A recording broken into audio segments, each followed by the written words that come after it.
السلام عليكم ورحمة الله. كما وعدتكم في آخر فيديو باش نكشفو السيطرة على تطبيق السيميلاسيون LT Spice اللي هو منتوج لشركة أمريكية لينيار تكنولوجي.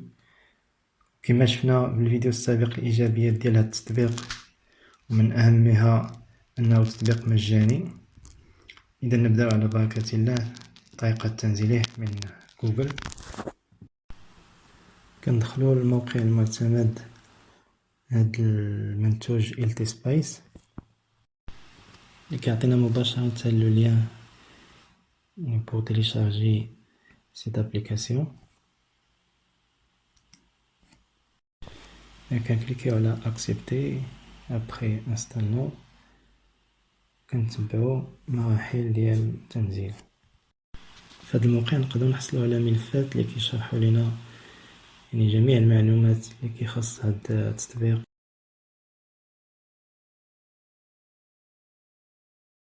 الا انهم كنلقاوهم باللغه الانجليزيه، ولكن كاين واحد الكتاب باللغه الفرنسيه اللي كنلقاوه في لا بيبليوتيك سكولار فوكس اللي مخاطة معها مؤسسات اف بي بي تي. دونك يكفي ندخلو لهاد المكتبة وفي ريشيرش كنطابيو LT Spice كيعطينا الكتاب المطلوب. Il s'appelle le simulateur LT Spice 4. كيعطينا واحد لا description. LT Spice est un logiciel de simulation électronique qui permet d'anticiper les caractéristiques et les performances d'un circuit électronique en assemblant à l'écran des composants virtuels. Donc كما شفنا في الفيديو السابق، نقدر نديرو اي سيركوي الكترونيك، نقدرو نحصلو على النتائج قبل ما نرياليزيوه في لا رياليتي. اذا نشوفو لا بارتي اللي عندنا هنا ce que LT Spice 4 sait faire. On a calculé rapidement la simulation d'un très grand nombre de circuits, même très complexes, indiquer les composants fonctionnant au-delà de leurs caractéristiques et quantifier ce dépassement, exporter la netlist de votre schéma pour de nombreux autres logiciels de réalisation de circuits imprimés, ainsi de suite. Donc on a plusieurs avantages pour ce type d'application. Donc في هذا الدوكيمون غادي تلقاو جميع التفاصيل فيما يخص هاد الابليكاسيون، وان شاء الله في الفيديوهات القادمه غادي نحاولوا نديرو تطبيق ديال تو لي سيركوي اللي شفنا في الكور، ومن خلالها غادي نحاولوا نتعودوا على الاستعمال ديال هاد الابليكاسيون. اون فوا كندخلوا لهاد الابليكاسيون كيعطينا هاد الصوره. دونك هادي هي الصوره الاولى ديال التطبيق. اذا باش نبداو به اول عمل كنكليكيو على هاد ليكون نوفو بروجي. هنا كتلاحظوا عندنا غادي نتعرفوا من بعد ان شاء الله على جميع الايقونات اللي عندنا هنا، كل واحد الدور ديالو. اذا عندنا الاولى الايقونه ديال الاعدادات، نقدروا نبرمجوا جميع التفاصيل ديال هذا البرنامج هذا.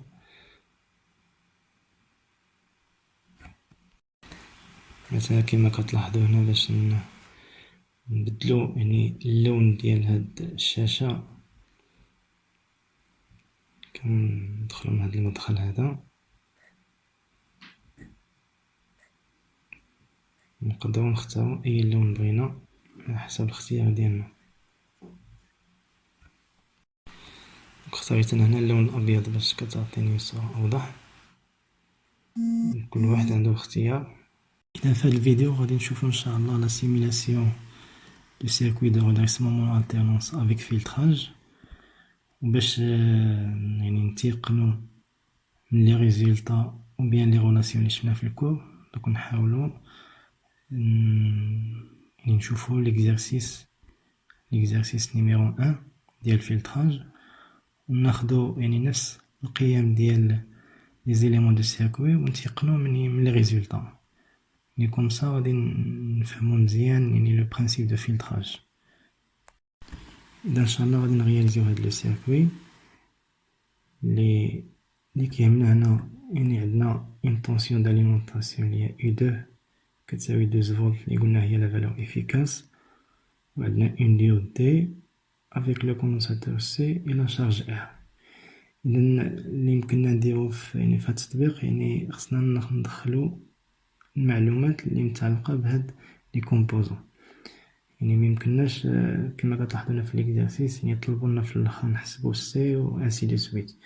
اذا هنا ميمكنناش يعني نعطيو هاد لي دوني ونحصلوا على النتائج اللي عندنا في ليكزارسيس. يعني ضروري مطلوب عندنا في التطبيق ندخلوا المعطيات كاع ديال لي زيليمون اللي كيتكونوا في لو سيركوي، وحنا نديرو العكس يعني ونحصلوا على النتائج اللي عندنا. مثلا هنا نقدروا ندخلوا لا طونسيون كما قلنا اي 2، نختار نوت ديود اللي عندها في اس كتساوي 0.7. دونك ناخدو ان اكزومبل يعني غالبا لا طونسيون دو سوي 0.7 0.6 0.5 يعني با دامبورطونس. ابخي نختارو لا فالور د لا كاباسيتي اللي ديجا حنا يعني لقيناها تقريبا كتساوي 4.94 ملي فاراد، و لا ريزيستونس حتى هي يعني معندناش لا فالور ديالها ولكن نقدرو نستنتجوها هنا من لا غولاسيون ديال لا لوا دوم اللي هي يو ار موين على اي موين. يعني إلا حسبنا 15.86 على 200 ملي أمبير تقريبا كنلقاو لودر ديال 80 أوم. باش في الأخير نحاولو نتيقنو من القيمة ديال لو كورون إي موين اللي كتساوي 200 ملي أمبير و لا طونسيون يو ار موين كتساوي 15.86 فولت. إذا غادي نبداو بلاليمونطاسيون.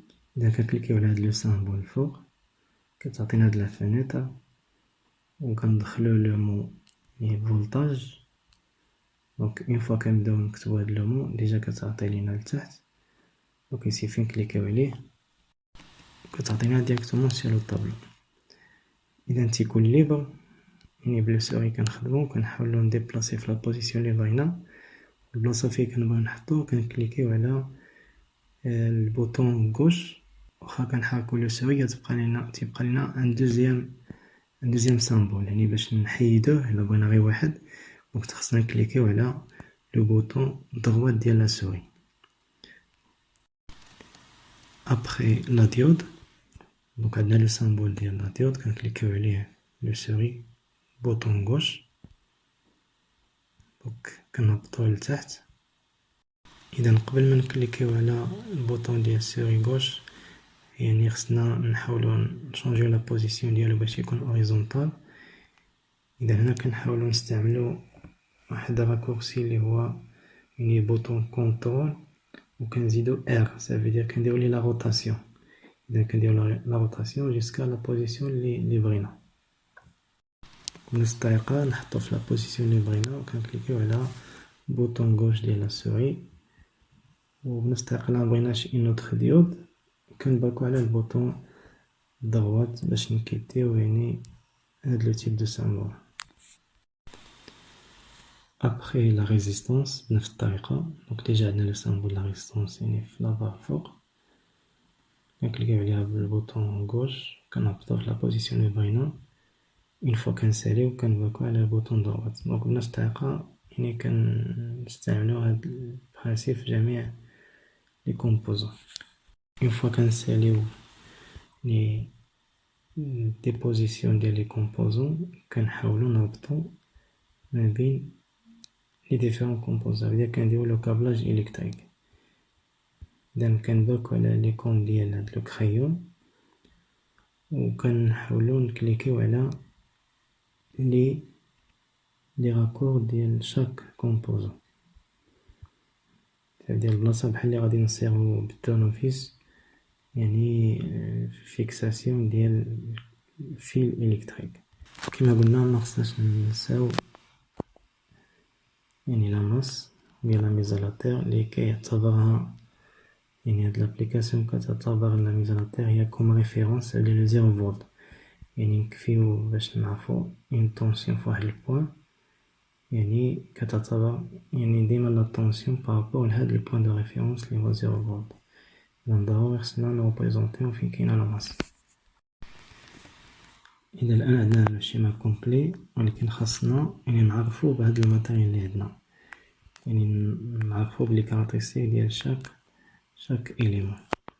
On va commencer par l'alimentation. Donc toujours نبركو على البوطون droit ديال la souris باش ندخلو المعطيات ديال هاد l'alimentation. إذا بغينا une alimentation continue DC donc ندخلو هنا la valeur اللي بغينا، ولكن هنا في هاد الحالة حنا بغينا une tension sinusoïdale، يعني كنبركو على البوطون advanced باش نختارو notre alimentation. donc لوكا اللي عندنا هنا كتلاحظوا عندنا différents types ديال les alimentations. donc إلا خلينا الفورس ديالنا une tension continue، عندنا pulse. donc عندنا حنا اللي نحتاجو عندنا une tension sinusoïdale، donc نختارو la troisième alimentation. باش نبسط لكم هاد الامور لي كاز اللي كنعمروهم سمو هنا لامبليتود، صافي هي لا فالور ماكسيمال. ديجا شفنا في الفيديو اللي قبل بان باش نحصلو على لا فالور ماكسيمال باش نحصلو على لا فالور افيكاس ديال 12 فولت، خصنا نديرو في لامبليتود 17 فولت اللي حصلنا عليها من العلاقه ديال 12 مضروبه في راسين دو 2 اللي هي 17. ابخي لا فريكونس 50 هرتز، وخصنا نعمرو شحال من بيريود باش نخدمو هاد لاليمونطاسيون. إذا باش يبان لينا السينيال مزيان على الأقل خصنا 2 بيريود، هنا عندنا 2 سيكل. إذا كنطابيو 2 هادشي لي كاين، وكندركو على اوكي. كما كتلاحظوا هنا عطانا جميع المعطيات اللي دخلناهم في الاول. دونك سين زيرو مدخلناش في الاول، دونك اللي كيهمنا هنا كما قلنا هي لا فالور ماكسيمال لا فريكونس، وفي الاخر شحال عندنا من سيكل ريبريزونتي سير لو شيما. بالنسبه للديود كتلاحظوا هنا عندنا لتحت لي كاز ديال مانيفاكتوري، ça veut dire il a la référence de la diode, on peut l'entrer directement. Le type, ça veut dire il est de la diode, il y a la diode de redressement ou bien diode de commutation. Donc on a plusieurs types de diodes, donc on a le type déjà, on peut l'entrer. Après on peut entrer la valeur moyenne du courant direct et la tension maximale de blocage. ou bien نقدروا نختاروا لا ديود اللي كيبروبوزي لنا لابليكاسيون. كنبركو على بيك نيو ديود، سيدي كنختاروا نوفيل ديود اللي عندنا ديجا في المنيو داخل. اذا هنا كيعطينا بليزيور تيب دو ديود. كما قلنا هنا خصنا نحاول نختاروا ان ديود اللي كتسيبورتي لو كورون ديال السيركوي. دونك بيان سور نختاروا ان ديود دو ريدريسمون، هنا en anglais ça s'appelle rectifier. donc normalement هاد لو كون de la diode عنده علاقة بالقيمة ديال الكوندنساتور qu'on va voir في الفا ديال هاد الفيديو ان شاء الله. نشوفوا العلاقة ما بين le courant supporté par la diode اللي عنده علاقة ديريكتومون مع القيمة ديال الكوندنساتور. دونك نحاول نختاروا واحد لا ديود اللي عندها ان كورون à peu près plus grand. donc par exemple نختاروا هذا اللي فيه 2 ampères par exemple de la tension de ce trait 2605. donc on va choisir ce diode. ونفس الطريقة بالنسبة للريسونس قلنا كنكليكيو بالبوطون droit ديال السوري وكندخلو هنا القيمة ديال لا ريزيستانس. دونك ديجا هنا عطانا لونيتي ديال اون نون، يسوفي ندخلو القيمة ديال المقاومة ار. قلنا هنا عندنا 80 اوم. دابا عندنا لو سيركوي لي كومبلي. On passe maintenant à la simulation. On va chercher le symbole de la nom de KJ. On clique sur. On va choisir le type de simulation. Donc on voit ici notre 6 types de simulation. Le régime transitoire, après le courant alternatif, l'analyse en courant alternatif et ainsi de suite. Donc غادي نشوف ان شاء الله داكشي après على حسب السيمانه. pour ce cas, on va utiliser le premier type de simulation, le régime transitoire.